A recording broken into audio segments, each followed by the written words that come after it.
Our top story, British murder accused Shrien Dewani has pleaded not guilty to all charges against him. The long-awaited trial finally got underway in the Western Cape High Court today. Well, in his plea agreement, Dewani admits being bisexual, that he had hormone problems and underwent testosterone replacement therapy to assist with reproduction, and that he discussed a shuttle tour and a helicopter trip with now convicted taxi driver Zola Tongo.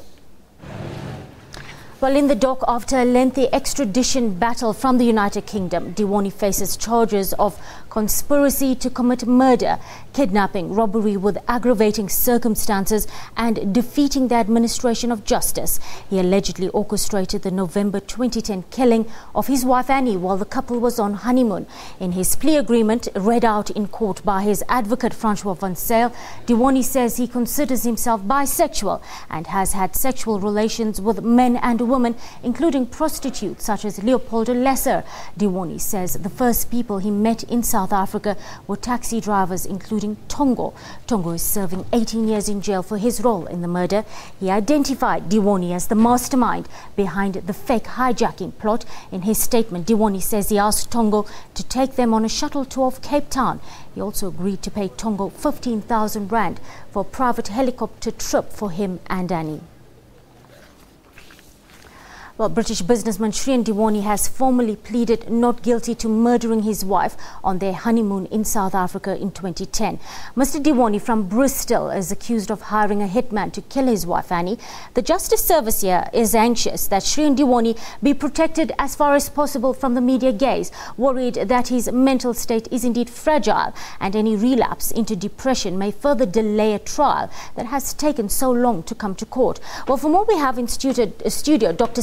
Cooper. He's the president of the International Union of Psychological Science. Good afternoon, Dr. Cooper, and thank you for your time on the PM News Desk. My pleasure. Look, Dewani's sexual orientation coming into the spotlight now. What kind of psychological impact will this have on him, seeing that it's not something that would have come to light if this trial hadn't taken place? I think it would have come to light between the couple. They would have had this problem from the time that he was betrothed to the late accused, as well as during the subsistence of the short marriage. What's significant, I think, is that culture frowns on sexual orientation that is not heterosexual, and he must have had this at the back of his mind when coming to South Africa, because he has to actually confide in his legal representatives, and the state must have evidence to the contrary that indeed the people who came forward in the UK who said that he had sexual relations with them would have been on the witness list, I'm sure. So he had to acknowledge this, and that in itself would be a serious upset for him. I wouldn't put it as trauma, because I think that the trauma of what he has experienced is something that has had enough time to dissipate between the time of the killing and now that he's finally brought to court. Dr. Cooper, what causes a person to have a particular sexual orientation, and what is the psychological impact of the prejudice or discrimination one might suffer? Well, look, sexual orientation is something that one grows up with, or as one gets socialized, one decides that one is not heterosexual and indeed prefers same-sex relationships.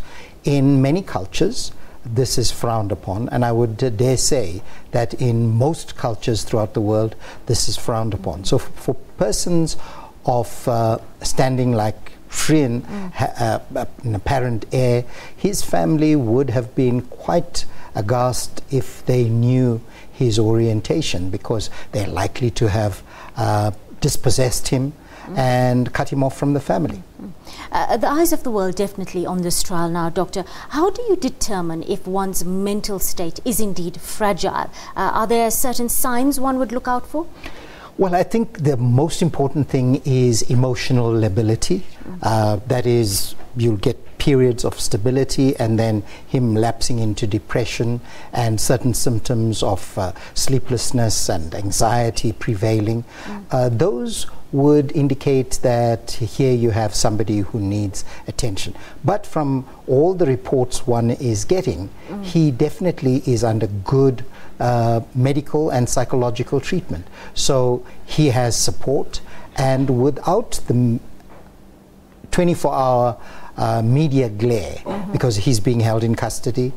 The trial isn't being publicized like a celebrity trial with blow-by-blow accounts. I think he's able to withstand any scrutiny, and his mental status is unlikely to be seriously affected. Let's talk about the post-traumatic stress disorder that Dewani said he was suffering from initially. What kind of disorder is this, and what are the symptoms we're looking at? Well, it's a disorder where you experience abnormal reactions to situations that are not within the normal boundary. So you experience a death, a serious accident, some kind of traumatic incident which thrusts you into trauma. But if you're the perpetrator or the alleged perpetrator, the likelihood of you suffering from trauma is almost zero.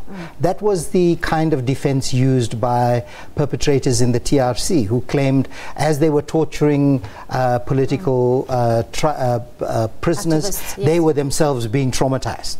That doesn't withstand diagnostic scrutiny. Symptoms of PTSD, doctor, can they be faked over a long time? Oh yes, they can be, and particularly since he is in the business of having a halfway step-down health facility where people come in after they've been discharged from hospital. He knows the healthcare system, and he can learn these symptoms and begin to start play-acting those symptoms. So until he's proven guilty or innocent or discharged, we won't know whether he's indeed play-acting or not. Thank you, Dr. Cooper, for your time on the PM News Desk. That was Dr. Sats Cooper, the president of the International Union of the Psychological Science.